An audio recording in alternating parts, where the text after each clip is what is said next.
บรรยากาศให้อาหารปลาสวายน้องต้องให้เลยโอ้ยกินแซ่บอร่อยให้ทานก็บอกว่าน้องตอนจะได้กินมดจู่ๆเลยเอามือวาดนะนั่นละตัวที่มาเข้าบนถึงก็ได้กินนะวาดไปเลยนั่นละนี่งั้นแหละได้กินมดเลยนั่นนะ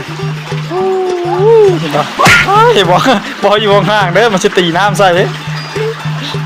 มันจะตีน้ำใส่หวานกันเลยโอ้นะต้องหวานมาให้ทานหวานไปเลยเห็นไหมโอ้เนี่ยสดชื่นจังบะเมียนม่วนคักพี่น้องเฮ้ยมาดิป๊าดจะตัวใหญ่ๆพี่น้องมีแต่ตัวเยอะๆรุ่นนี้นี่ขี้ได้เลยป่าสวายนะพี่น้องเอ้ยรุ่นนี้โอ้โห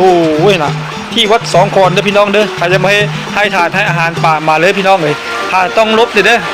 ให้ไปพร้อมลบไปพร้อมเพราะเป็นยังมันจะได้เย็นพร้อมนะพี่น้องมันจะได้เย็นด้วยนะครับผมนี่คือปลาสวายวัดสองคอนโอตั้มก็บัก10 โลไปเด้อพี่น้องเอ้ยบัดนี้นะแต่แม่นเป็นตะอ่อนซ่อนพี่น้องเอ้ยบัดนี้หลายพี่น้องเลยนะโอ้ยอาปากอยู่สามารถจับต้องได้พี่น้องเอ้ยป่านี้โบเหเขาก็คุ้นเคยกับคนมากเพราะว่าคนไม่ให้อาหารบ่อยพี่น้องในตัวนี้สามารถเอามือไปจับหัวได้แหละน้องต้องให้อาหารปลาเขาบอกให้ทาน